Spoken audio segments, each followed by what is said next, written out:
Eleanor Parker had spent years mastering the art of silence. In the dead of night, she had moved unseen, her breath steady, her aim unwavering. She had been the last thing her enemies never saw, a whisper of death in the chaos of war. But that was a lifetime ago. Those days were behind her now, buried beneath the golden wheat fields of Montana, where she had hoped to find peace in the rhythm of farm life. The mornings were early, the work was hard, but there was something comforting about the quiet. The predictable rise of the sun, the feel of the earth beneath her fingertips, the sound of her grandchildren's laughter as they raced through the fields. This land, this life, was all she wanted. No more battlefields, no more shadows, just the simple beauty of the life she had fought so hard to protect. But some wars don't end when you walk away. Some battles find you, no matter how far you run. It all began on a warm summer afternoon. Eleanor was mending a broken section of fencing along the western edge of her land when she heard it, the low rumble of motorcycles in the distance. At first, it was just a sound, an afterthought against the chirping of the crickets and the rustling of the wind through the wheat. But as the noise grew louder, something deep inside her, something long buried, came awake. She straightened, squinting, against the sun as the dust rose from the road. Then she saw them, 6 men on bikes, their leather vests emblazoned with the snarling emblem of the Iron Fangs. They slowed as they passed, their heads turning, their eyes lingering too long on the house, the barn, the land. One of them, a tall man with a jagged scar running down his cheek, gave her a slow, knowing smile before revving his engine and leading the others onward. A chill ran down Eleanor's spine. She gripped the fence post, her mind already racing through possibilities, through threats, through strategies. She had seen men like them before. Predators, bullies, the kind that thrived on fear. But fear was not something she had ever given into. These men thought they were circling prey. They had no idea they had just stepped into the domain of a predator, far older, far wiser, and far deadlier than they could ever imagine. The air was crisp in the early hours before dawn, the scent of damp earth and wheat filling Eleanor Parker's lungs as she stepped onto the porch. The world was still quiet, save for the rustling of the wind through the fields and the distant chirping of birds greeting the first slivers of sunlight. She wrapped her fingers around the steaming mug of coffee in her hands, savoring the warmth against her calloused palms. Life on the farm followed a rhythm, predictable, steady, comforting. The day began with feeding the animals, checking the fences, and tending to the crops that stretched toward the horizon. Eleanor had built this life with intention, trading battlefields for soil, trading the sound of gunfire for the rustling of wheat. Each morning she found solace in the hum of the world waking up around her, the certainty that the land would always be there, unchanging. Her grandchildren, Annie and Luke, were still asleep, their small, steady breaths filling the house with the presence of innocence she so desperately wanted to protect. She had taken them in after her son and daughter-in-law's accident, stepping into a role she hadn't expected, but embraced with every ounce of love she had left. They were her world now, the only thing that truly mattered. She took a slow sip of coffee, her gaze drifting toward the distant road. The dust had settled since the last time she had seen them, but the feeling remained, pressing against her skin like an old wound aching before a storm. The Iron Fangs were here. Her mind wandered, back to the war, to the days when she was more than just a grandmother tending to her land. The weight of a rifle against her shoulder, the steady breath before the shot, the precision, the patience. She had been trained to eliminate threats before they could materialize, to anticipate danger before it struck. She closed her eyes, inhaling deeply. Those instincts had never left her.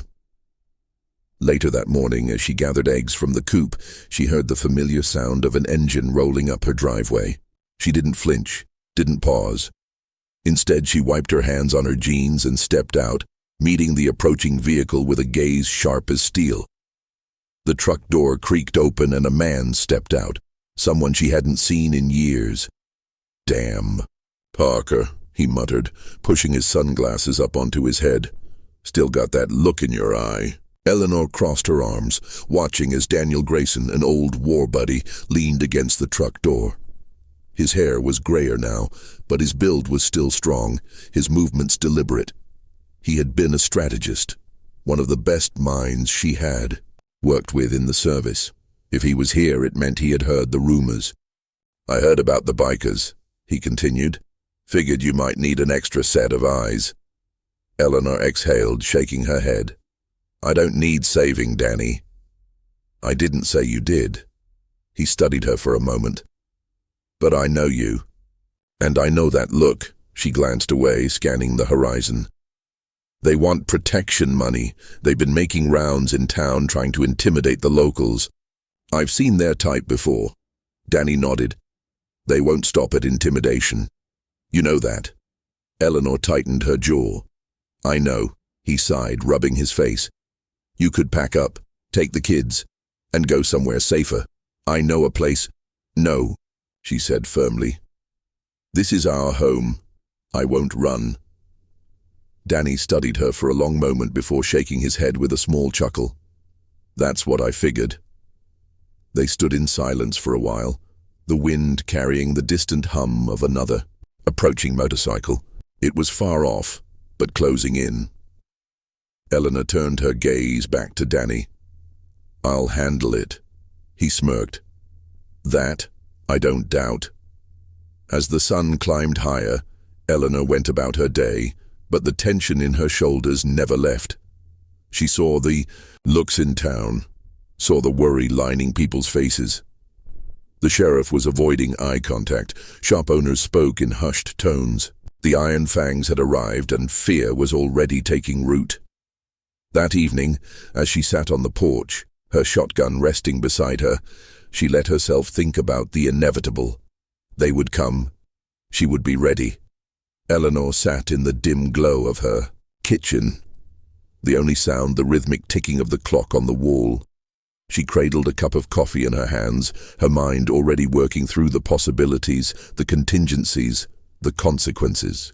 The Iron Fangs weren't just passing through, they were settling in, staking their claim like wolves circling prey. She had spent the morning watching them, driving into town under the guise of picking up supplies. What she really wanted was to see how they moved, how they operated. The bikers were spread out, making their presence known without outright violence. Yet, they leaned against storefronts, idling their engines just a little too long outside businesses, speaking in low voices to the shop owners, waiting, pressuring. Eleanor had seen it before. The first stage was intimidation, planting the seed of fear. Then came the demands. As she walked into Sam's feed store, she saw the way the townsfolk were already changing, subtly but unmistakably. People spoke in hushed tones, their shoulders tense. Sam himself looked up from behind the counter, his usual easygoing demeanor absent. "They've been sniffing around all day," he muttered as she approached. "Told me it'd be wise to consider their offer." Eleanor leaned in slightly. "What did you tell them?" Sam sighed, rubbing a hand over his face. "Told them I'd think about it. What the hell else am I supposed to do? They burned down a farm outside Billings last year, Eleanor. Whole family barely got out." She held his gaze, reading the fear beneath his frustration. "They want you scared," she said calmly. "They want you to give in before they ever have to lift." "A hand." Sam let out a bitter chuckle. "Easy for you to say. You've been through worse." Eleanor didn't argue. She had been through worse. That's why she knew how this game was played. She stepped out of the store, her eyes scanning the street. The Iron Fangs weren't just a handful of thugs on motorcycles. They were organized, structured. The way they positioned themselves, the way they watched the town, it told her everything she needed to know. They weren't just looking to make money. They wanted control. That night, she sat Annie and Luke down at the kitchen table. "You're not to go into town alone," she told them. "If you see anyone on a motorcycle come near the house, you come straight inside. No exceptions." Annie's eyes darkened. She was old enough to understand that something was wrong. "Grandma, what's going on?" Eleanor took a slow breath, weighing how much to say. "There are men in town who think they can take what isn't theirs, and we're not going to let them." Luke shifted in his seat, clearly uneasy. "What? If they come here?" Eleanor met his gaze, steady and sure. "Then they'll regret it." That night, she went to work. She checked the locks, reinforced the doors, made sure the windows could be secured quickly. She moved supplies into the basement, food, water, medical kits. Out in the barn, she began fortifying weak points, setting up escape routes if they needed them. The old instincts were coming back, the ones she had tried to bury. Every fence post became a defensive barrier, every angle a line of sight. She mapped out their land in her mind, noting where the high ground was, where she could make a stand if it came to that, and it would. The next day, she gathered a few of the townsfolk in her barn, Sam, Tom, Martha, and a handful of others who still had fight left in them. "They're going to come," she told them plainly. "Maybe not tomorrow, maybe not next week, but they will. If we don't stand together, they'll pick us off one by one."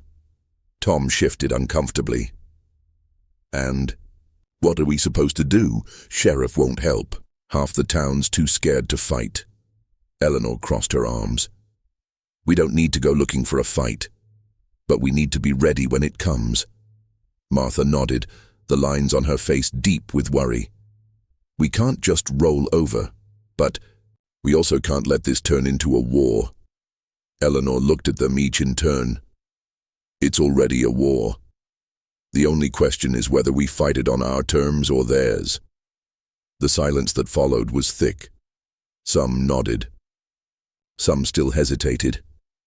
Then the sound of engines shattered the quiet. A single motorcycle rolled up the drive, stopping just short of the barn.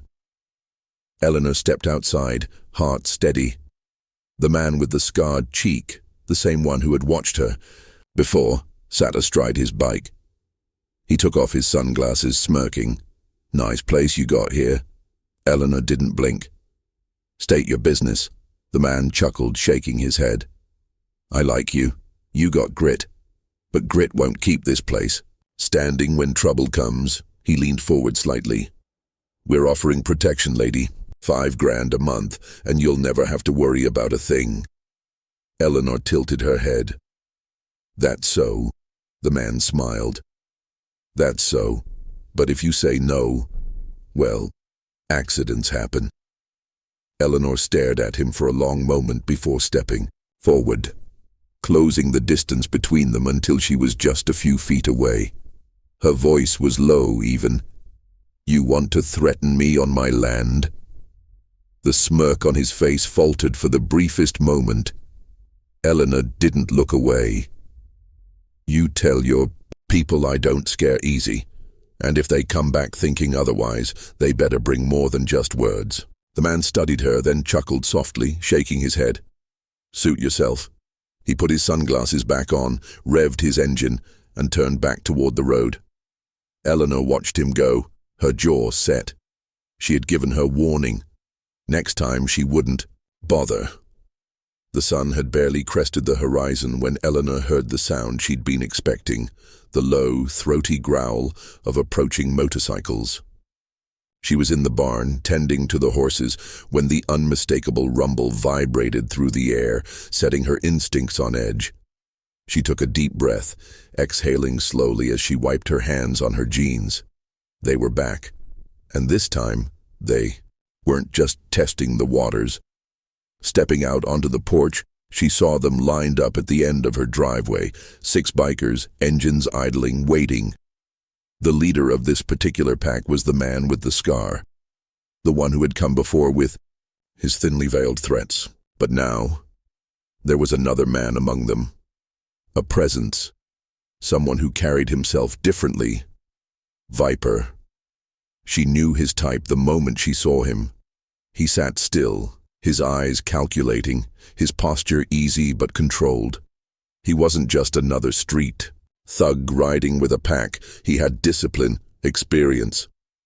Eleanor's gut told her everything she needed to know.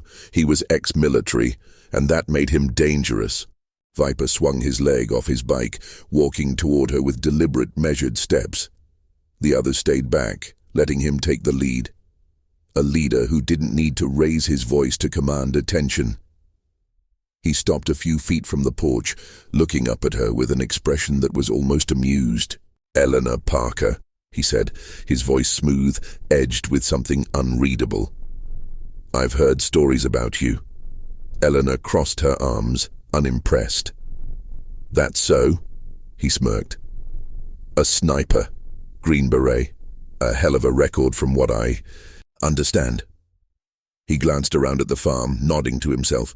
"You walked away from all that, started over." Eleanor didn't flinch. "And now you're here to tell me I made the wrong choice?" Viper chuckled, shaking his head. "No, I respect it. I get it. We all have our battles. But see, that's the thing about the past. You might leave it behind, but it doesn't always return the favor." She held his gaze, steady as stone. Viper gestured toward the fields. "Nice place you got. Quiet, peaceful. Must have taken a lot to build this life." Eleanor didn't respond.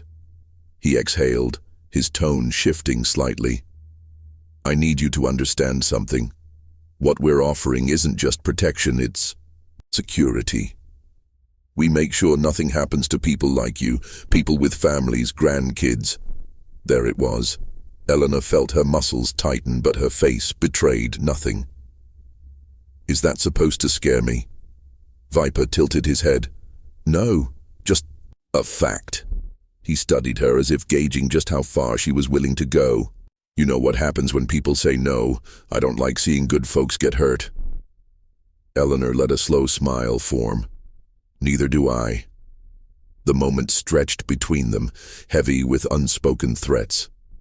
Then Viper nodded once, stepping back. "Think on it," he said, his voice even, "but don't take too long." He turned back toward his bike, but before mounting it, he spoke over his shoulder. "Oh, and one last thing. Scar tells me you've been busy, reinforcing, preparing. That tells me you're smart, but smart only gets you so far when you're outnumbered." With that, he climbed onto his bike, started the engine, and led his men back down the road, dust kicking up behind them. Eleanor let out a slow breath. They had made their move. Now it was her turn. That night, Eleanor went to work. She had no intention of waiting for them to dictate the next step. She needed to make a statement, one they wouldn't ignore, but one that also wouldn't escalate the situation beyond control.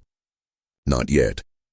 She moved through the farm, knowing every inch of the land better than she knew herself. The barn, the fences, the tools, everything had a purpose. And now, everything had to be used with intention. She started by disabling the weakest of their scouts. The Iron Fangs had left men behind to keep an eye on her property, and she made sure they wouldn't be useful. A few well-placed tripwires in the fields sent them sprawling into the dirt, tangled and humiliated. By morning, they had limped back to town, their bikes mysteriously tampered with, leaving them stranded. Then came the supply chain. The Iron Fangs had a preferred gas station in town, a place they used as a hub. Eleanor knew the owner, an old friend of her late husband. She paid him a visit and had a quiet conversation.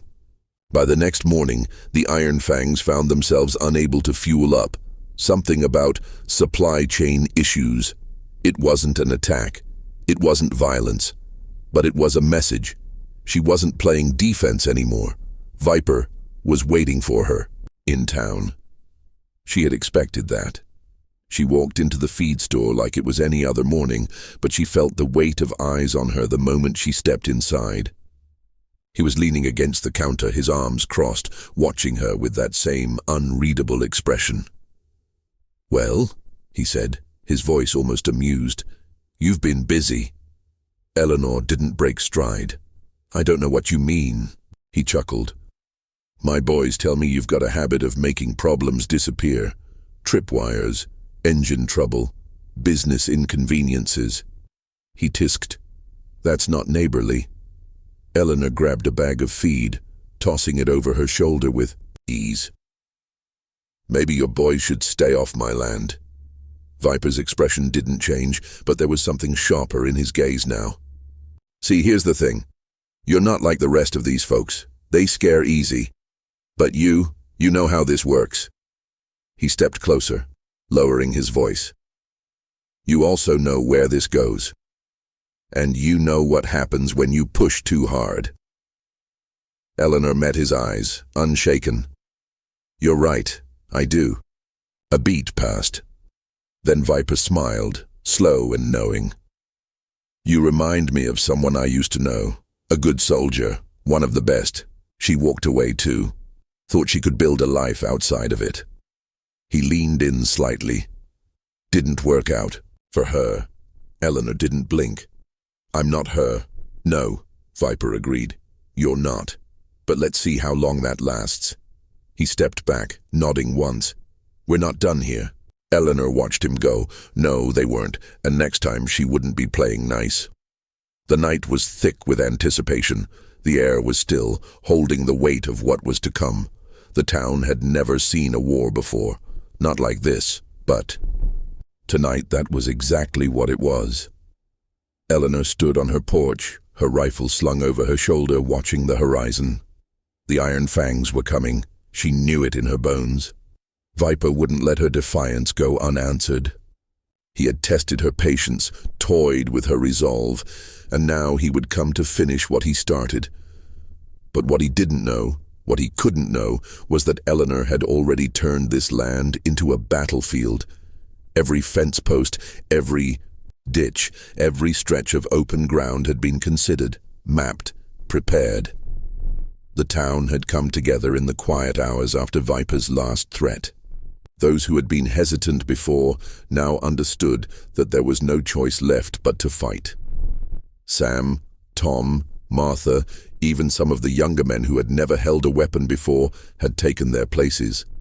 Some guarded rooftops, others lay in wait. Behind the barn, their hands gripping tools turned to weapons. Eleanor had trained them well, and now they waited. The first sign was the distant rumble of engines, rolling in like a thunderstorm over the plains. Dust billowed on the horizon, a dark cloud moving toward them with deadly purpose. Eleanor exhaled, steadying herself. She turned and looked at Annie and Luke, standing in the doorway behind her. Annie's hands were clenched into fists, her face tight with worry. Luke looked up at her, eyes wide but determined. "Stay inside," Eleanor said. "No matter what." Annie hesitated, but nodded. Then Eleanor turned back toward the approaching storm. The iron fangs roared down the dirt road, splitting into two flanks as they neared the property. They thought they had the advantage. They thought they were in control. They were wrong. As the first bikers crossed the invisible threshold into her land, Eleanor raised her rifle and fired. The bullet didn't hit flesh. It wasn't meant to. Instead, it shattered the lead bike's front tire, sending the rider flying into the dirt. The chaos erupted instantly. From the barn, Tom and Sam launched their own attack. Molotov cocktails ignited, sending walls of fire up between the bikers and the main house. The flames cast long shadows, flickering in the night like ghosts of past battles. Gunfire cracked through the air. Eleanor moved like she had never left the battlefield. She took her position in the loft of the barn, using the height to her advantage.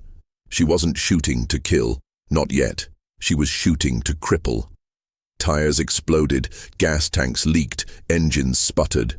She was evening the playing field. But then, through the smoke and gunfire, she saw him, Viper. He stood at the edge of the fight, watching, his face unreadable. While his men scrambled, taking cover, returning fire, he remained calm, calculating. Then, slowly, he reached into his jacket, pulling out his own weapon. Eleanor steadied her, rifle aiming right between his eyes. But Viper was faster than he looked. He moved just as she pulled the trigger, the bullet grazing his shoulder instead of finding its mark. He ducked behind cover, but he wasn't retreating. No, he was advancing, methodically, deliberately, like a predator moving in for the kill. And Eleanor realized this wasn't just another fight for him. This was personal. The battle raged around them. The townsfolk held their ground, fighting, with everything they had. The Iron Fangs had come expecting a slaughter. What they got was resistance. Viper pushed forward, weaving through the chaos, and Eleanor knew she had to end this.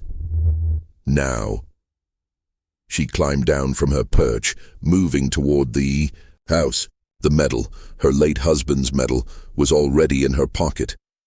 She had carried it with her since the day he was laid to rest, a reminder of duty, of sacrifice, of what it meant to stand your ground.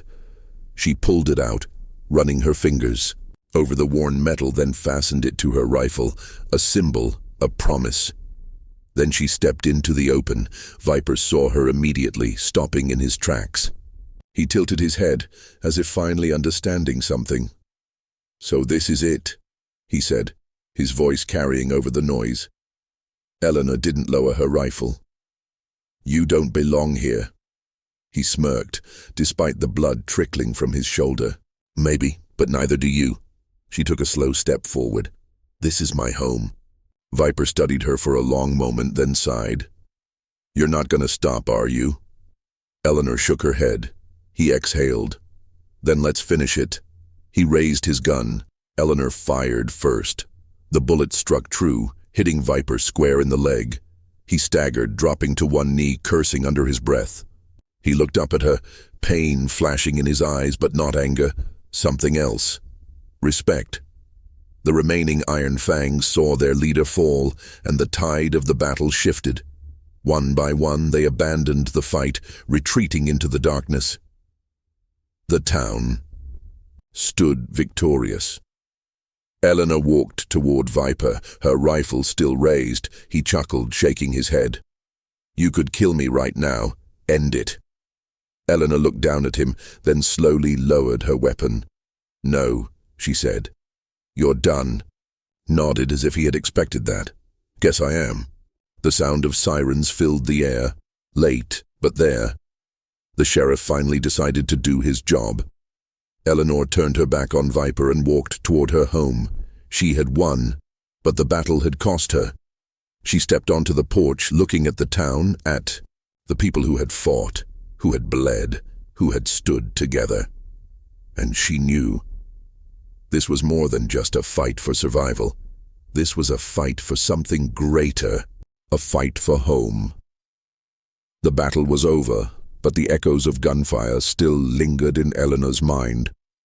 The town stood in the soft glow of dawn, the scent of smoke and scorched earth hanging heavy in the air. The Iron Fangs were gone. What remained of them had scattered into the night, leaving behind broken bikes, wounded men, and the undeniable truth that they had underestimated this town. Eleanor stepped out onto her porch, surveying the aftermath. The barn had taken a few hits and one of the fences had been blown apart in the chaos, but the farmhouse still stood, strong as ever. The people of Pine Valley had fought, and they had won. But at what cost? She could see it on their faces as they gathered in small clusters, speaking in hushed tones. Some were bruised, others bloodied. Sam stood near the general store, wiping sweat from his brow as he watched the sheriff's men finally do their jobs, rounding up the few bikers too, injured to flee. Tom and Martha were near the church, talking to a group of younger men who had fought alongside them. There was relief. There was pride. But there was also doubt. Eleanor had seen it before, the weight that settled on a person's shoulders after they had stood on the edge of something dark. Some people handled it. Some didn't. She turned as Annie stepped onto the porch, her face smudged with dirt, her eyes searching Eleanor's with something unreadable. "They won't come back, will they?" she asked. Eleanor exhaled slowly. "No," she said. "Not after this." Annie nodded, but she didn't look convinced. "It just doesn't feel like it's over." Eleanor knew what she meant. A battle could be won, but war always left scars. The town would heal, but it would never be the same.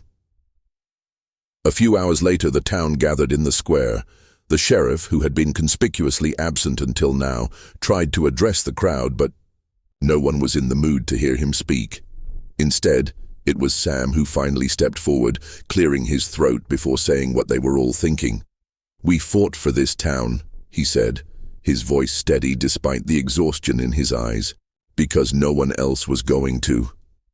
A murmur of agreement rippled through the crowd. "But now," Sam continued, "we have to decide what this means. We stood up for ourselves, but does that mean we have to keep standing guard? Are we willing to live like this? Always looking over our shoulders?" Martha, her hands still shaking, shook her head. "I never thought I'd see a day where we'd have to fight like this. But I'll tell you something, I'm not sorry we did." Others nodded, but there were some, like Tom, who looked uneasy. "It shouldn't have come to this," he muttered.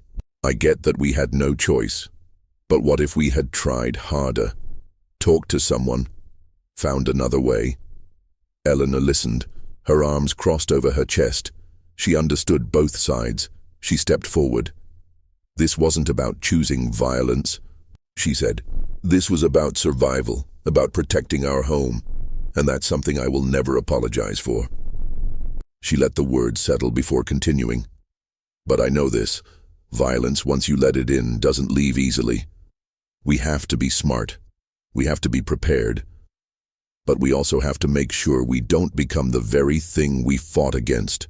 The crowd was silent. Then finally Sam nodded. "So what do we do now?" Eleanor glanced around, seeing the faces of people who had once doubted her. Now they looked at her differently, not just as the quiet widow who kept to herself, but as someone they could count on. "We rebuild," she said simply. "We make this town stronger. Together." A murmur of agreement spread. Pine Valley had changed that night. It wasn't just a town anymore, it was a community. Later, back at the farm, Eleanor sat on the porch, the sky streaked with the fading light of day. She held the medal in her hand, the one she had fastened to her rifle during the fight, the one that had belonged to her husband. She thought of him, of the sacrifices he had made, of the wars they had both fought in different ways. She had spent so many years trying to leave that part of herself behind, trying to be someone else. But maybe that wasn't the answer. Maybe it had never been about choosing between the past and the present. Maybe it was about learning how to carry both. As the wind rustled through the fields, she felt a sense of peace settle over her. Not because everything was okay, not yet, but because she knew she wasn't standing alone anymore. She had her family, she had her town, and no matter what came next, they would face it together. If you made it this far, thank you. Stories like this remind us of something important. Strength isn't just about fighting battles. It's about knowing when to stand, when to protect, and when to rebuild. So I want to hear from you. What does true strength mean to you? Is it standing your ground, or is it finding another way? Drop a comment below, let's talk about it. And if you haven't already, hit that subscribe button and turn on notifications. Your support means everything, and it helps us keep telling stories that matter. Until next time, stay strong, stay safe, and take care of each other. Eleanor Parker sat on her porch, watching the fields sway gently in the wind, the battle now behind her. The scars of that night remained, not just in the land, but in the people. Yet, as she looked out at the town she had fought for, she knew something had changed. Not just in them, but in herself. For years, she had told herself she had left the fight behind. But the truth was, life never let you retire from being prepared. Whether on the battlefield or in the quiet corners of small-town America, danger had a way of finding you. And when it did, being ready could mean the difference between survival and loss. That's why she wanted to share what she had learned, not just from the war she had fought in her past, but from the war she had just won. Because preparation isn't about fear. It's about knowing you can handle whatever comes next. Practical self-defense and situational awareness, the first and most important lesson Eleanor had learned, both in combat and in life, was simple. Know your surroundings. It didn't matter if you were in a war zone or walking to your car in a grocery store parking lot. Awareness was your first and best line of defense. Most people walk around blind, Eleanor had once told Annie, her granddaughter, after the fight with the Iron Fangs. They don't notice the car parked just a little too long outside their house. They don't see the man watching from across the street. They don't hear the footsteps behind them until it's too late. Situational awareness wasn't about paranoia, it was about observation. A few simple rules: always scan your surroundings. Whether in public or at home, make it a habit to notice who and what is around you. Trust your instincts. If something feels off, it probably is. Never ignore that feeling. Keep exits in mind. Whether in a building or on your property, always have an escape route planned. Position yourself strategically. Don't put yourself in vulnerable spots. Sit where you can see the door. Stand where you have room to move. People often thought of self-defense as throwing punches or shooting a gun. But the truth was, the best fight was the one you avoided. The psychology of combat readiness at any age. Eleanor was not young. And yet, she had outmaneuvered, outthought, and outlasted men half her age. Because fighting was never about strength alone. It was about mindset. People think you need to be big to be dangerous, she had once told Tom when they were preparing for the final stand. They don't realize that the most dangerous thing in the world is someone with nothing to lose who knows how to wait. What made someone truly dangerous? Calm under pressure. The ability to control fear and act with clarity. Adaptability. Being able to change tactics when the situation shifts. Endurance. Knowing that fights, both physical and mental, are won by those who can outlast their opponent. Patience. The willingness to wait for the right moment rather than rush into something reckless. These were skills anyone could develop at any age. They weren't about muscle. They were about mindset. Eleanor had trained her mind just as she had trained her body. And in the end, that had been the real weapon. How resilience and experience trump physical strength. People often assumed that getting older meant getting weaker. Eleanor disagreed. Experience, if used wisely, could always outweigh youth. When the Iron Fangs came, they had the advantage in numbers, in strength. But they had underestimated Eleanor because she didn't look like a fighter, and that had been their first mistake, because she had been in fights before. She had lost friends, seen plans fall apart, been in situations where everything went wrong, and that had taught her how to win. Where younger men might rush in, she waited. Where others might panic, she kept her head. Where brute force failed, she used strategy. Resilience was the greatest weapon. Life had a way of knocking you down.